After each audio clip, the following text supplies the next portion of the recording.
The night is still. The streets are quiet. You're alone, and for some reason you whistle. It might be a tune you heard earlier, or just something you do out of boredom. But somewhere in the unseen, something hears you back. If you liked this video, please hit the like button. Share it with your friends and subscribe for more amazing content. For centuries, across cultures, people have whispered the same warning. Don't whistle at night. Some call it superstition, others laugh at it, but in Islam, there's a deeper truth. And it's not one to take lightly. The jinn roam freely after Maghrib. They spread out, filling the spaces between the shadows. Some stay hidden, some watch, some whisper, and some respond when you call. The Prophet, peace be upon him, warned us to keep children indoors after sunset, because that is when the shayatin scatter. It's their peak hour, their hunting ground. So what does whistling have to do with it? Among the Arabs of the Prophet's peace be upon him time, certain sounds like clapping, whistling, and high-pitched calls were associated with acts of ignorance and rituals of the pagans. Whistling was not just random noise. It was used to get attention, to signal, to mock, or sometimes to call the unseen. When you whistle at night, you mimic a sound that jinn are said to recognize. Some scholars mention that the jinn can be attracted to strange, continuous tones, especially in the silence of the night. It's like sending out a beacon in the dark and you don't know who will answer. And here's the thing, not every jinn is malicious, but you don't get to choose which one comes. Some may ignore you, others may become curious, and the curious ones can be dangerous. Because if a jinn decides you've called it, even without your intention, it may linger, it may follow, and in some cases it may attach itself to you. You might feel a sudden chill, a shift in the air, or nothing at all, until later the elders in many Muslim communities will tell you stories of people who whistled at night and found themselves unable to sleep, haunted by whispers or plagued with strange, unexplained misfortunes. And while skeptics say it's coincidence, the believer knows the unseen world is real. The Prophet, peace be upon him, said, "Indeed, Shaitan flows through the son of Adam like blood. They don't need an open door. Sometimes all they need is an invitation, and whistling in the deep quiet of night might be exactly that."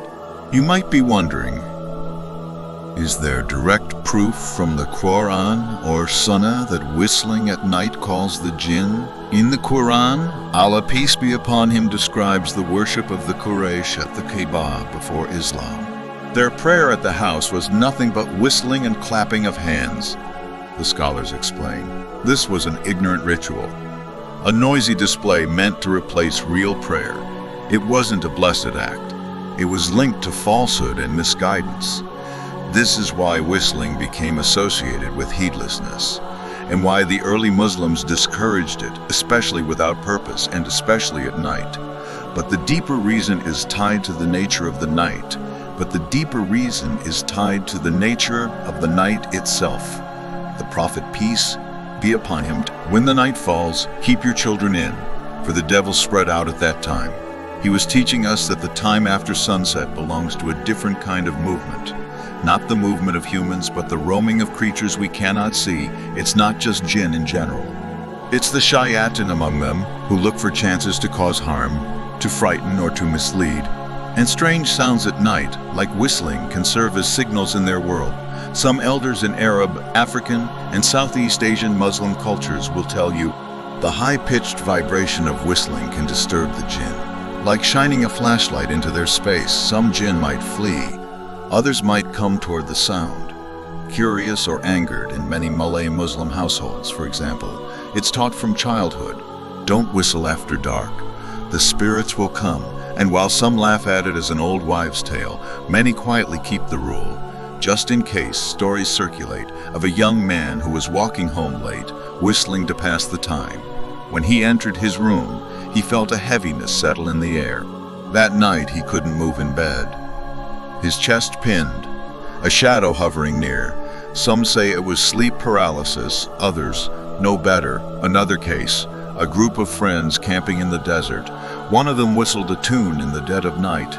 The next morning their food was scattered, Their belongings disturbed, and deep, strange footprints appeared in the sand that didn't match any human or animal. Coincidence? Maybe. But ask those who know the unseen exists, and they will tell you, this is not a game. The Prophet, peace be upon him, taught us to seek refuge in Allah before entering dark or deserted places. He taught us dua for protection in the night. He didn't encourage us to play with unknown calls and signals. So if whistling at night could be an unwanted call, what should you do if you've done it? First, say Bismillah often. It is a barrier. The jinn cannot harm with Allah's name guarding you. Second, recite Ayat al-Kursi before sleep. The Prophet, peace be upon him, said, whoever recites it, Allah will appoint a protector over them, and Shaitan will not approach until morning. Third, read the last 3 surahs of the Qur'an, Al-Ikhlas, Al-Falaq, Anas, blow into your hands, and wipe them over yourself and your children. The Prophet, peace be upon him, did this every night. These are not cultural tricks. These are prophetic shields. When you whistle at night, it might feel like nothing happens. You laugh, you move on. You forget it ever occurred, but the unseen doesn't forget so easily, you see. The jinn, like humans, remember interactions. If they believe you've reached out to them, whether intentionally or not, they may mark you. Not always with possession or obvious harm, but sometimes with whispers. That's where it begins.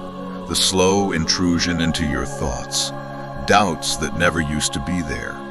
Fears in the dark you can't explain. Dreams that feel too real. Or sudden waves of anxiety when you're alone at night. And if you've given them reason to approach, they may test how much more access they can take.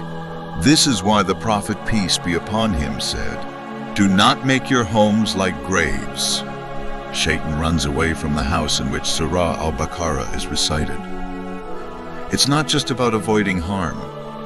It's about filling your space with light so there's no shadow for them to hide in. The spiritual danger isn't always dramatic. Sometimes it's subtle. Your ibadah feels heavy, your Qur'an closes more often than it opens. You're quicker to anger, easier to distract. That's because the jinn don't always come to destroy outright. Sometimes they come to erode, to chip away at your dhikr, to exhaust your heart so you stop remembering Allah. And here's the thing. Many people open the door without realizing. It's not just whistling at night. It's calling out into empty spaces, joking about summoning spirits or mocking what you don't understand. The jinn are unseen, but they are real, and the believer knows the safest interaction is none at all. So if you've whistled at night in the past and you're worried you may have drawn attention, close the door now. Pray 2 rakas of sincere tawbah. Ask Allah for forgiveness for anything done out of ignorance. Recite Surah Al-Baqarah in your home, even if it takes you days to complete. Keep Ayat al-Kursi and the last 3 surahs on your tongue morning and night. And perhaps most importantly, remember Allah often in your home. The Prophet, peace be upon him, said, the example of the one who remembers his Lord and the one who does not remember his Lord is like the living and the dead. A house with constant dhikr is alive.